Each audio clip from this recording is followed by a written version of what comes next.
सहनाववतु सहनौ भुनक्तु सह वीर्यङ्करवावहै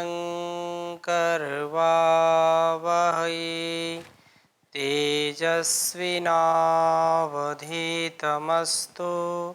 मा विद्विषावहै। ओम शांति शांति शांति। वैदिक जीवन पद्धति की इस कक्षा में आप सबका हार्दिक स्वागत है, अभिनंदन है। ईश्वर स्तुति, प्रार्थना, उपासना, आचमन और अंग स्पर्श के बाद जो क्रम आता है उसमें हम मंत्रों के साथ दीप प्रज्वलन करते हैं और इसके बाद अग्नाधान करते हैं।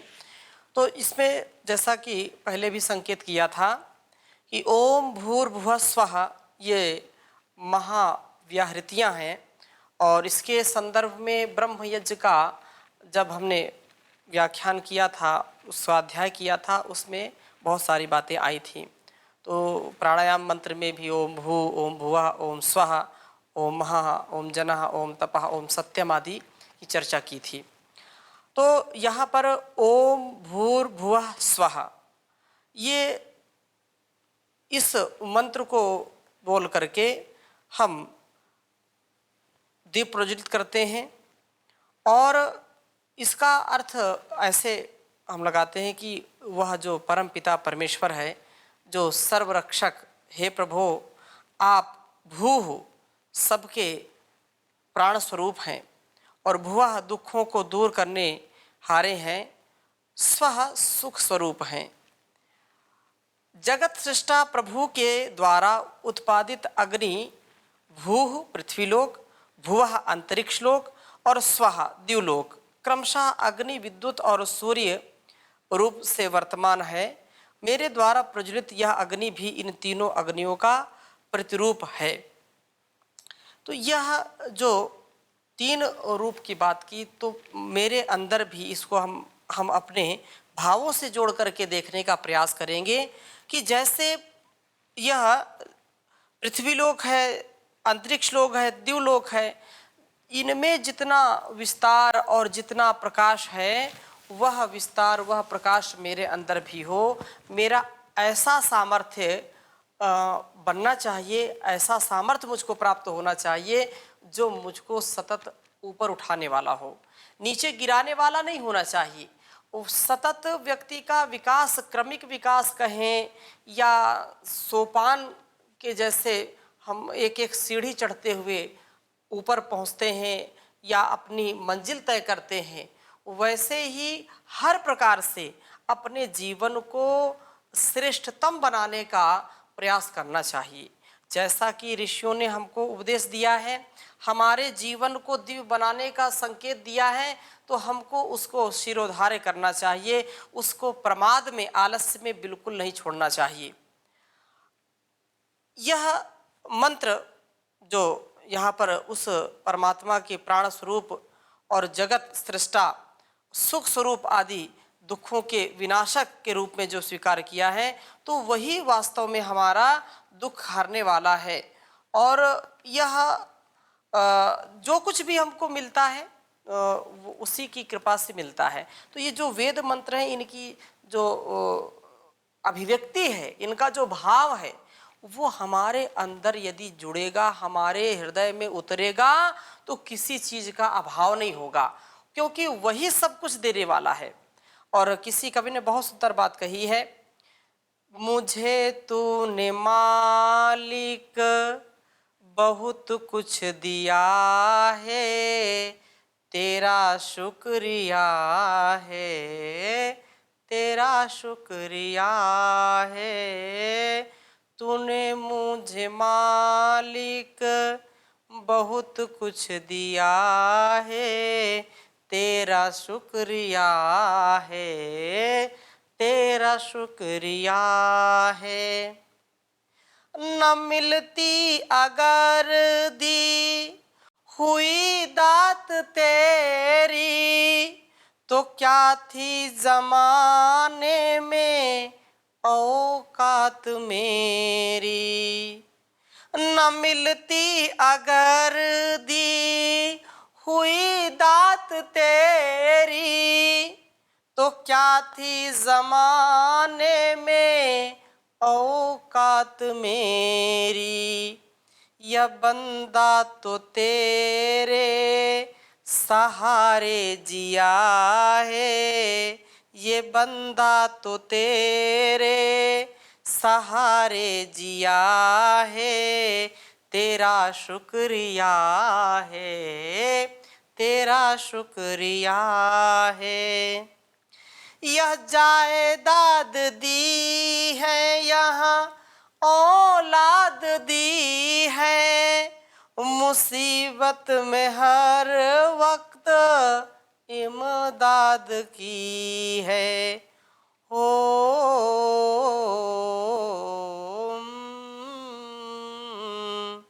यह जायदाद दी है यहाँ औलाद दी है, मुसीबत में हर वक्त इमदाद की है। तेरा ही दिया मैंने खाया पिया है, तेरा दिया ही मैंने खाया पिया है, तेरा शुक्रिया है, तेरा शुक्रिया है।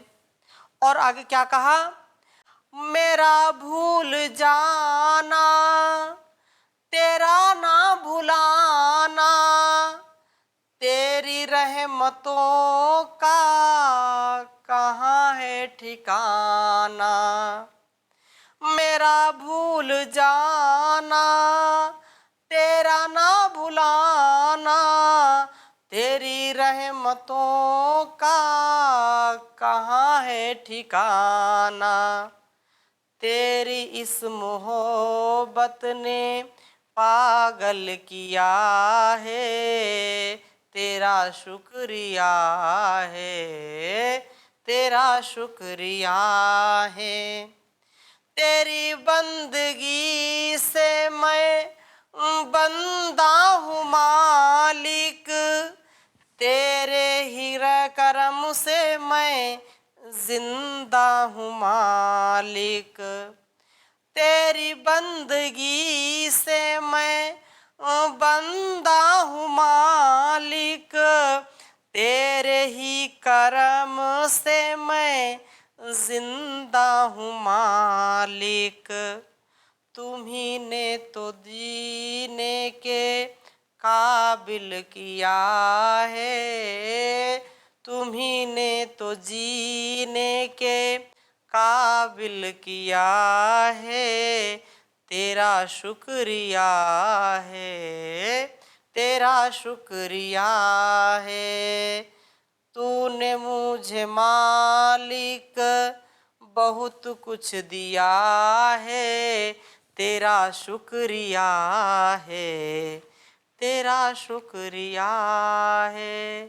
तो उस परमात्मा से हमको सब कुछ मिलता है और हम उसको क्या दे सकते हैं, अपनी जो सदप्रेरणा है, अपनी जो सद्बुद्धि है, अपना जो सद्विवेक है, उसके द्वारा किए गए सत्कर्मों का जो उपहार है, जो सच्ची भेंट है, जो हम चढ़ा सकते हैं, उस ईश्वर को अर्पित कर सकते हैं और हमारे पास उसको देने के लिए कुछ नहीं है। तो यदि ऐसा समर्पण का भाव हमारे अंदर आ जाए तो निश्चित रूप से हम उस ईश्वर के जो है सच्चे भक्त बन करके अपने जीवन का उद्धार कर सकते हैं। तो आगे के मंत्र में हम चर्चा करेंगे अग्नि प्रज्वलन के जो है बाद अग्नि स्थापन मंत्र, और इस मंत्र को एक बार लिखेंगे। ओम भूर्भुवः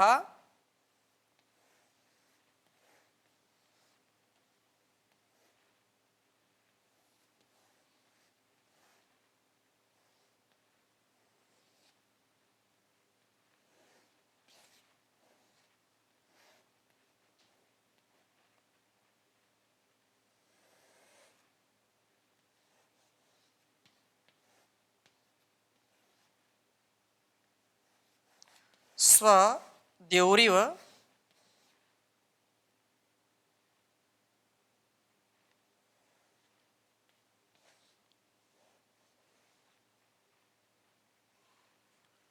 स्वरदेवरिव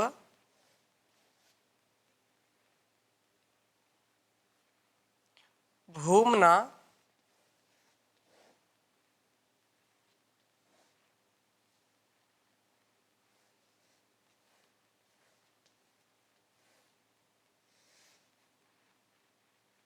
पृथिवीव वरिमड़ा।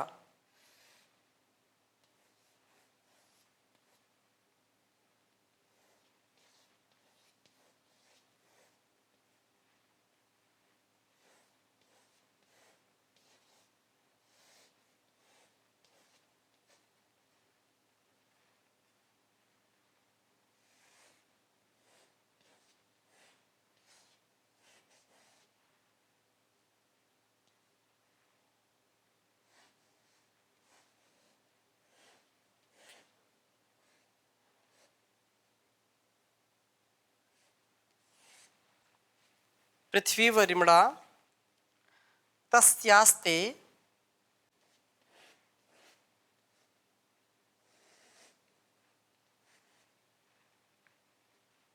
तस्यास्ते पृथ्वीव पृथ्वी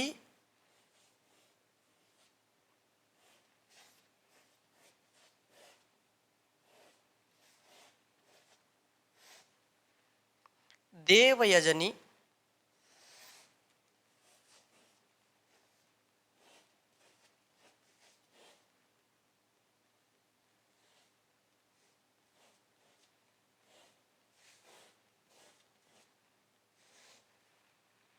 पृथ्वी देवयजनी पृष्ठे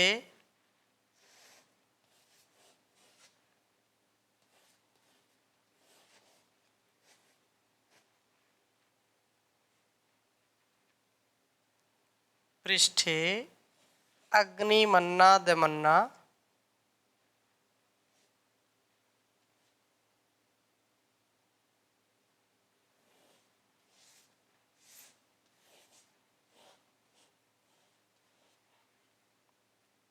अग्निमन्ना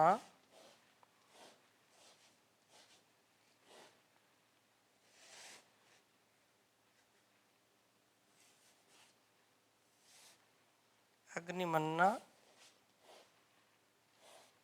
दमन्ना द्याया दधे।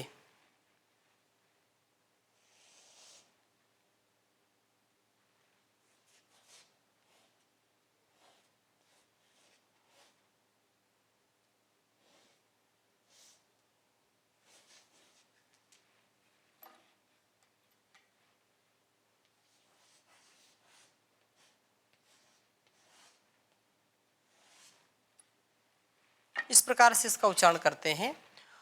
ओम भूर्भुवः स्वः द्यौरिव भूम्ना पृथिवीव वरिमड़ा तस्यास्ते पृथ्वी देव यजनी पृष्ठे अग्निमन्नादमन्नाद्याया दधे। पुनः एक बार उच्चारण करेंगे। ओम भूर्भुवः स्वः द्यौरिव भूम्ना पृथिवीव वरिमड़ा तस्यास्ते पृथ्वी देव यजनी पृष्ठे अग्निमन्नादमन्नाद्याया दधे। ऐसे इसका उच्चारण करते हैं और इसके अर्थ को हम समझने का प्रयास करते हैं।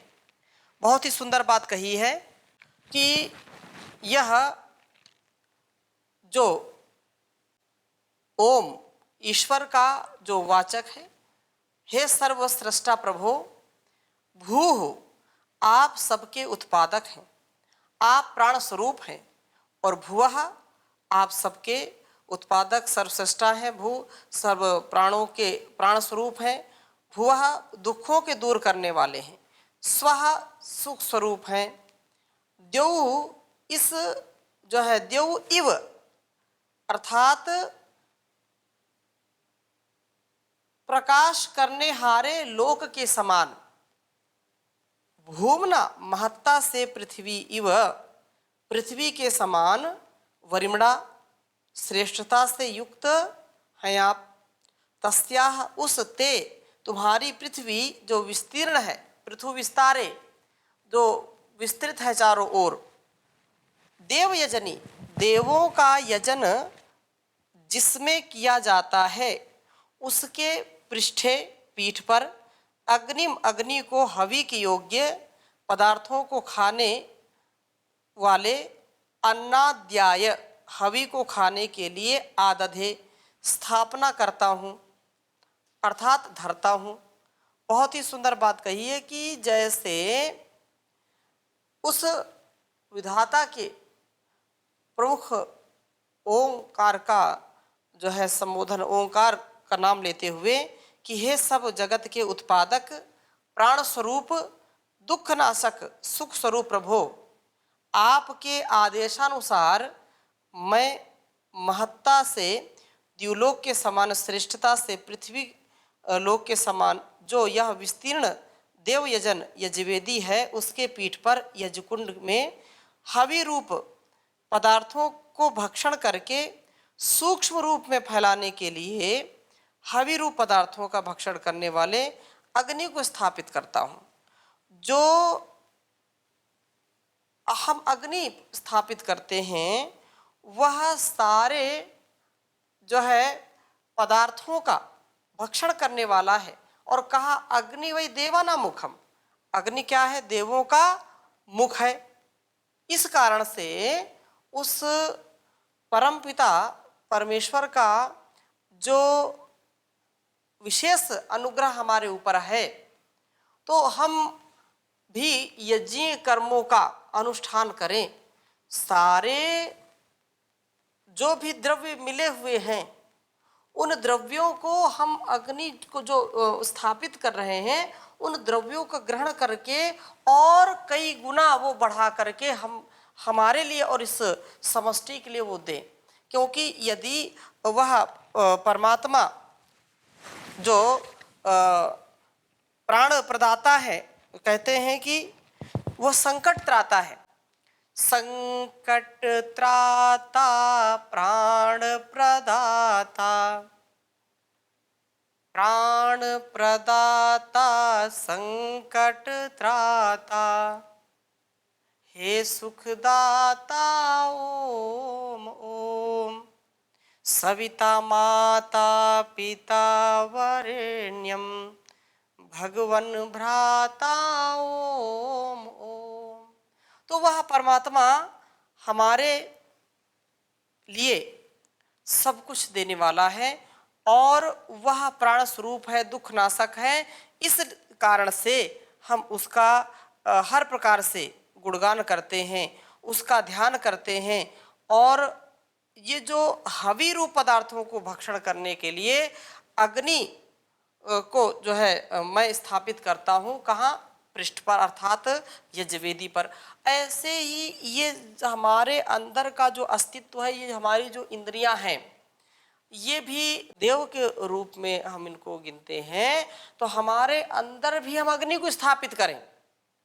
अग्नि को स्थापित करेंगे तो उससे क्या होगा? यज्ञ होगा। हवि जो डालेंगे उससे सुगंधी फैलेगी। कैसे जी? जैसे आँखों का जो सामर्थ्य है, आँख हमारी ठीक ठीक काम करेगी तो निश्चित रूप से हम इस लोक कल्याण के कार्य में अपने जीवन को अच्छे से लगा सकते हैं।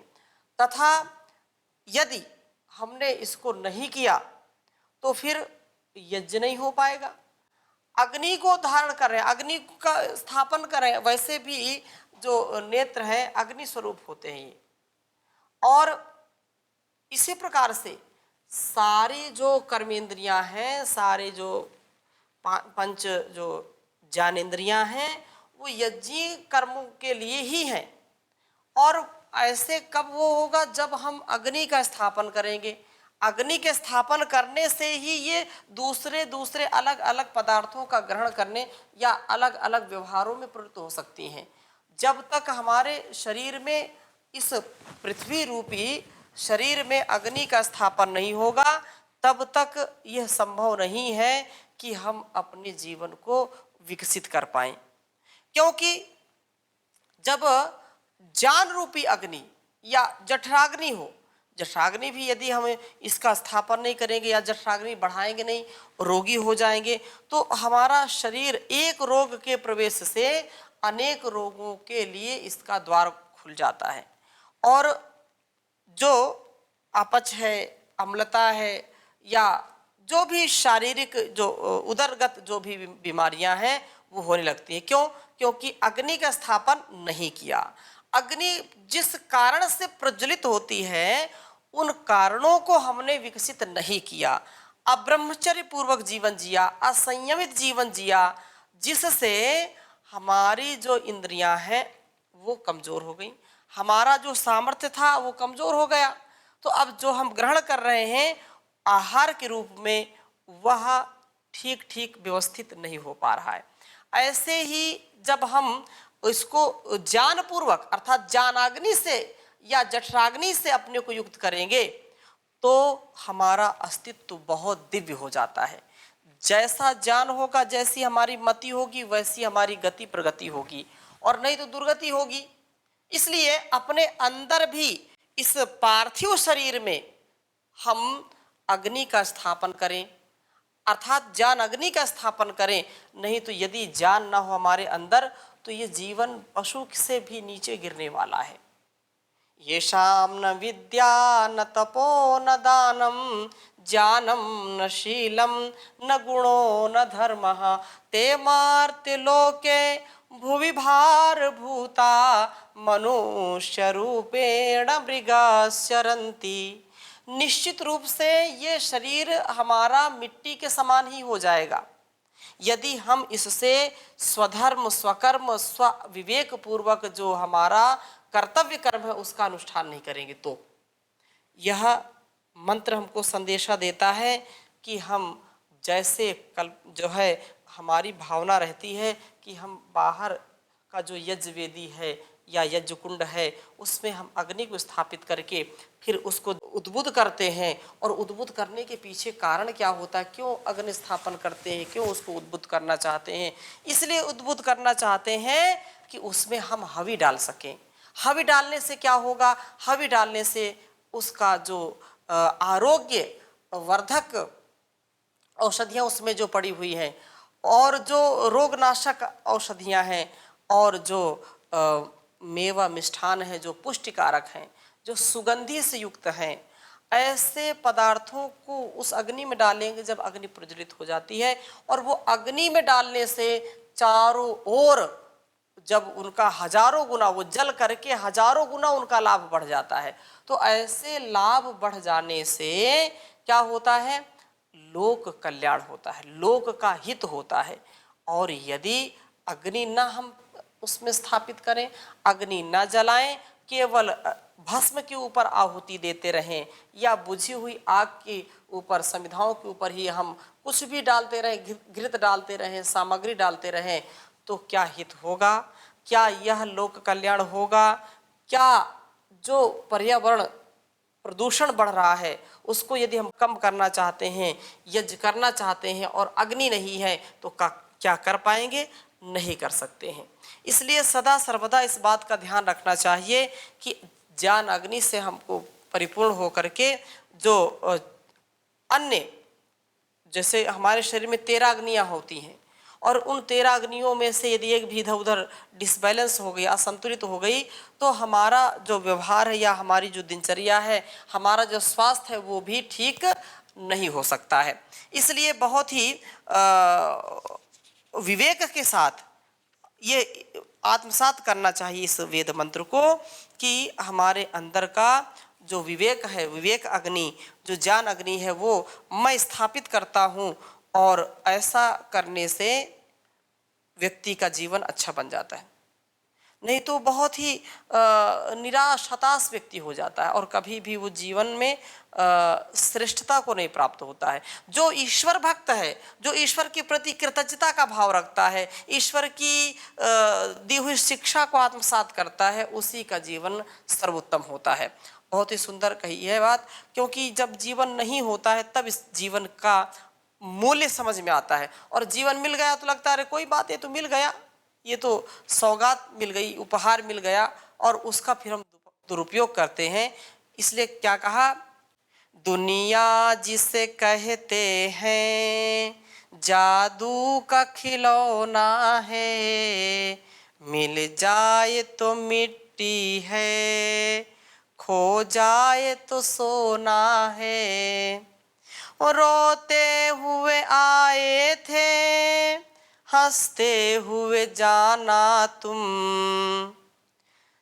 रोते हुए आए थे, हंसते हुए जाना तुम, हर वक्त करो ना तो बेकार करो ना है। दुनिया जिसे कहते हैं जादू का खिलौना है, संसार की हर शय में ऐसी ही रवानी है, संसार की हर शय में ऐसी ही रवानी है। आया जो यहाँ प्यारे, आया जो यहाँ प्यारे, एक दिन उसे जाना है, मिल जाए तो मिट्टी है, खो जाए तो सोना है। क्या करना है माया का जोड़ी जो करोड़ों में, आकाश तेरी छत है, धरती ये बिछौना है, मिल जाए तो मिट्टी है, खो जाए तो सोना है। ऐ हकीकत तू समझ, नश्वर तेरी काया है, समझा है जिसे तूने, समझा है जिसे तूने, मिट्टी का खिलौना है, मिल जाए तो मिट्टी है, खो जाए तो सोना है, खो जाए तो सोना है। तो आज की कक्षा को यहीं पर विराम देते हैं, शेष चर्चा अगली कक्षा में करेंगे। ओम शांति शांति शांति।